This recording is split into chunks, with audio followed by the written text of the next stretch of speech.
নিন্দা করি।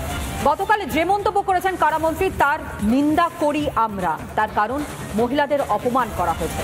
কর্তব্যরত একজন সরকারি আধিকারিক, তিনি তার কর্তব্য পালন করতে গিয়েছেন, তিনি অন ডিউটি ছিলেন, কিন্তু তারপরেও তাকে অপমান করা হয়। আর অপমান কেন করা হয়েছে? জবরদখলকারী যারা দীর্ঘদিন ধরে সেখানে জমি দখল করে রেখেছেন অবৈধভাবে, তাদেরকে সরাতে গিয়েছিলেন, তা আবার মুখ্যমন্ত্রী মমতা বন্দ্যোপাধ্যায়ের নির্দেশের পর। এটাই কি তার অপরাধ ছিল? এর নেপথ্যে কি আরো কোনো কারণ রয়েছে? শবনম দি আমাদের সঙ্গে রয়েছেন, শাসক দলের হয়ে কথা বলছেন। আসল ঘটনাটা তাহলে কি একটু বলবেন?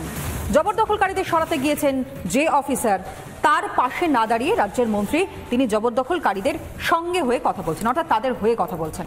কোনো না কোনো জায়গায় কি একটা মুনাফার বিষয় সামনে আসছে? কোনো গন্ধ পাচ্ছেন? এখানে মুনাফা কিছু নয়, উনি একটুখানি হটকারিতা করেছেন। ওনার উচিত ছিল কথা বলতে কাদের হয়ে বলতে গিয়েছিলেন? সাথে, বীর হাসদার সাথে। তো সেটা করেননি এবং বীর হাসদাও এটা সমর্থন করেননি যে এরম রেঞ্জার অফিসারকে এইভাবে। আমরা সবাই কন্ডেম করছি এবং মাননীয় মুখ্যমন্ত্রীও করেছেন, এবং তাতে বীর হাসদাকে দায়িত্ব দেওয়া হয়েছে রেঞ্জারের সাথে কথা বলে। শবনম দি, আজকে একজন মহিলা সঞ্চালিকা হয়ে সত্যি বিশ্বাস করুন এত শান্তভাবে আপনি এতগুলো কথা বলছেন, কিন্তু এই পেশেন্স বা এই ধৈর্য আমরা হয়তো আজকে সত্যি রাখতে পারছি না। তার কারণ আজকে হয়তো তিনি রাষ্ট্রপতি দ্রৌপদী মুর্মু, তিনি একজন মহিলা, তাকে অপমান করেছেন। গতকাল তিনি যে মন্তব্য করেছেন তাতে একজন কর্তব্যরত মহিলা অফিসারকে অপমান করেছেন, এবং তৃতীয়বার তিনি এরপর কাকে অপমান করবেন, কাকে টার্গেট করবেন সেটা আমরা জানি না। দেবাশিস বাবু অনেকক্ষণ ধরে হাত তুলেছেন, বলুন। আমার একটা প্রশ্ন আছে শবনম দিকে। হ্যালো হ্যালো, আমরা শুনতে পাচ্ছি, বলুন। হ্যাঁ, আমার বক্তব্য যে এত কিছু কথা বলার দরকার নেই। আপনি যখন স্বীকার করে নিচ্ছেন যে ওই অখিলগিরির মতো কীট পতঙ্গ এরা অন্যায় করেছে, তো এটা তো একটা পানিশেবল অফেন্স। একজন কর্তব্যরত মহিলা আধিকারিককে কাজে বাধা দিয়েছেন এবং তাকে প্রাণে মেরে ফেলার হুমকি দিয়েছেন, এই পানিশেবল অফেন্স। তো এখানে কি পুলিশ মন্ত্রী ওনাকে গ্রেপ্তার করবেন না গ্রেপ্তার করার সহমত দেখাবেন না? এই জন্য উত্তরটা আমি জানতে চাইছি। এটা অলরেডি আন্ডার প্রসেস আছে। মাননীয় মুখ্যমন্ত্রী বীর হাসদাকে বলেছেন, তিনি কথা বলছেন, তিনি এই দায়িত্ব দেখছেন। এখানে হটকারিতা আপনাদের সিপিএম এর আমলে অনেক ঘটনা এরকম ঘটেছে, আপনারা কোনো স্টেপসও নেননি। সেই টাইমে আপনারা কোনো স্টেপসও নেননি। আজকে আপনারা এই সময় এই ধরনের বলছেন, সঙ্গে সঙ্গে ঘটনার সেই স্টেপস নিয়েছেন, মাননীয় মুখ্যমন্ত্রী নিয়েছেন, বীর হাসদাও নিয়েছেন। না, আপনি তো এর আগে বললেন যে বুদ্ধদেব ভট্টাচার্যের কথা এবং জ্যোতিবাসুর কথা বললেন। আমরা তো 34 বছর দেখেছি, আমরা যখন লেখাপড়া করছি, ইউনিভার্সিটি ছিলাম, 34 বছর দেখেছি কি চলেছে, মহিলাদের বিরুদ্ধে কি চলেছে সেটা আমরা তখন। আপনারা ব্যবস্থা নেবেন, আপনারা ব্যবস্থা নেবেন।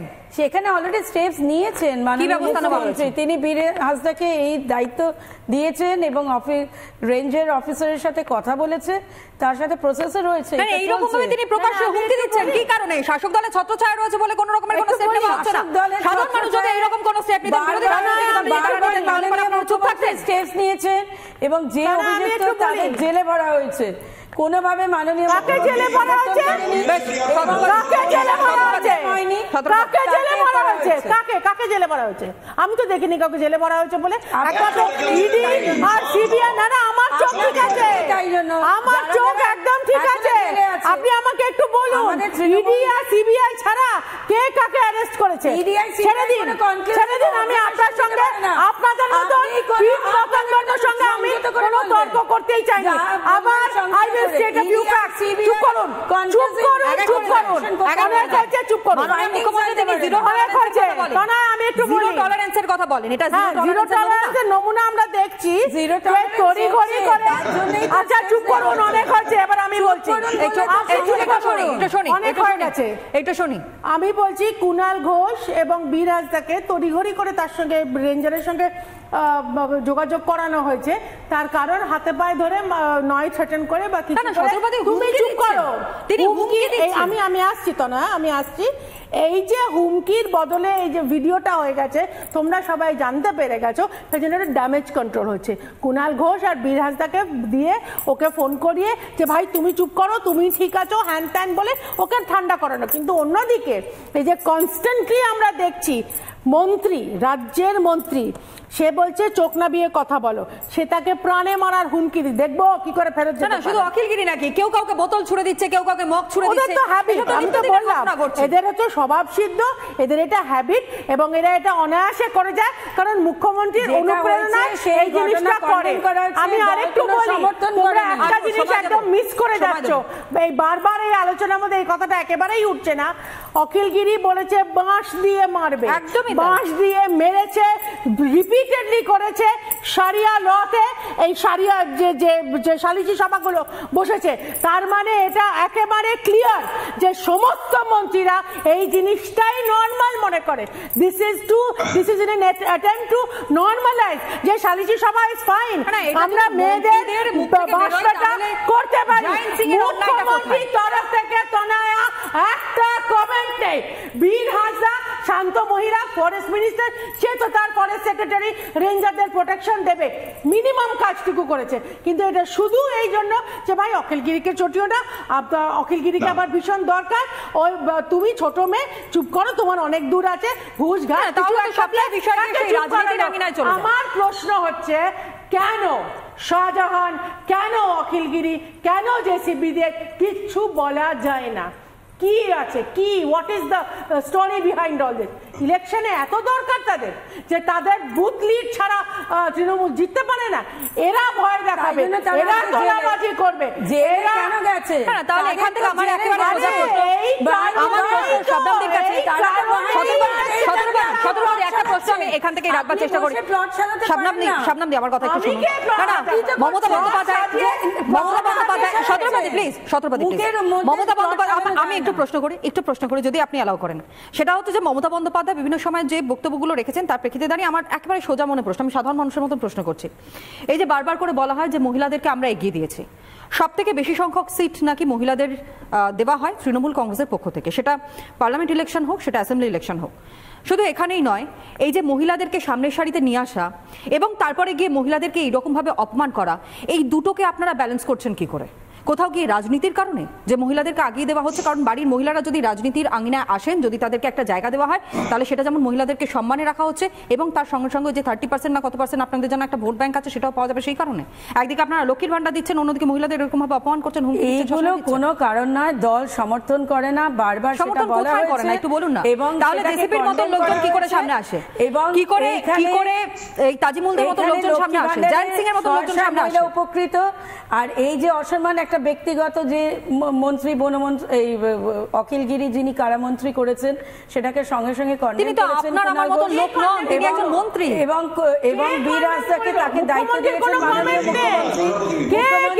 মুখ্যমন্ত্রী নিয়েছেন।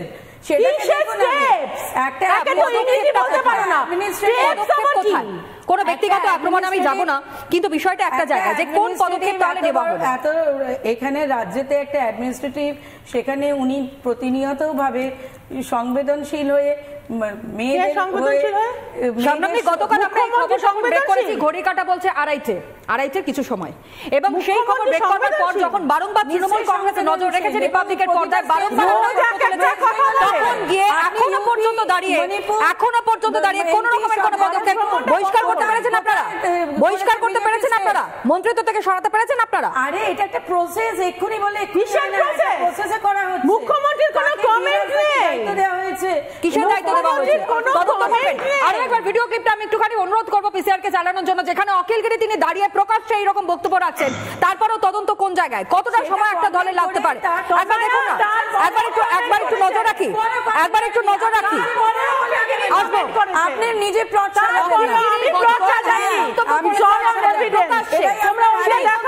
আপনাদের সামনে আমরা তুলে ধরবার চেষ্টা করি।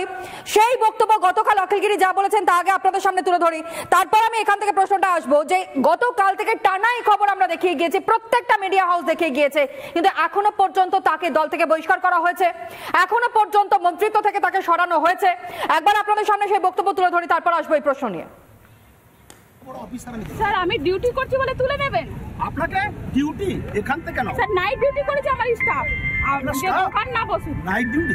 নাইট আপনিই বলেছেন, কে ছিল প্রদীপ? কে নাইট ডিউটি করতে বলেছে? স্যার আপনি বলছিলেন যে দোকান না বসে আপনি রাত্রিবেলা কেন কাটলেন আমি জানতে চাই। রাত্রিবেলা কেউ কাটেনি, 11টার সময় কেটেছেন। কি কেউ বললেন? কাটেনি। হ্যাঁ ঠিক আছে, আর তোমরা রাত্রিবেলা যে বসিয়েছো, আমি বারণ করে গেছি তাও বসিয়েছে দোকান। আপনারা ওয়েট করতে পারলেন না, আমি তো বললাম বসবো, বললো আমি বসবো, তাও আপনারা ওয়েট করতে পারলেন না। আপনারা মুখে বললে হবে না। ম্যাডাম শুনুন, ম্যাডাম আপনি সবাইকে নিয়ে চলুন, বেশি দিন থাকতে পারবেন না, আপনার আয়ু 7-8 দিন 10 দিন। আমি আপনাকে বলছি যে বিড অফিসার আমি জানি ফরেস্টের কি কাজ হয়, কত বড় দুর্নীতি আমরা সব জানি। আমার জানি বিড অফিসারের বিরুদ্ধে কি আছে আমি জানি পাবলিকের, আমি কিন্তু ফাঁস করে দেবো সব বিধানসভায়। আপনি আমাকে চিনেন না, আমি ওই সমুদ্রে ওসব কথা বলবেন না আপনি আমাকে। আপনার সাথেও নেই, ওদের সাথেও পার্সোনাল নেই। আপনি এখানে থাকবেন না, ওরা থাকবে সারা বছর। এরা এখানে আতঙ্কে রাত্রিবেলা থাকে, জল মাথায় নিয়ে ওসব কথা বলবেন না। উনি কারো কথা শুনতে চান না। আপনি এত বড় ক্ষমতা দেখে মনে হচ্ছে যে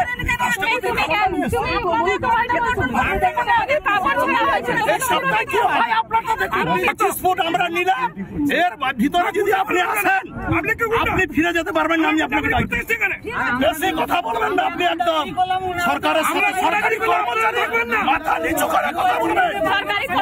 আমাদের কর্মচারী মাথা নিচু করে কথা বলুন, কথা বলুন। বেয়াদব রেঞ্জার, এর মতন জানোয়ার, কত বড় জানোয়ার, বেয়াদব রেঞ্জার আসেনি কাছে।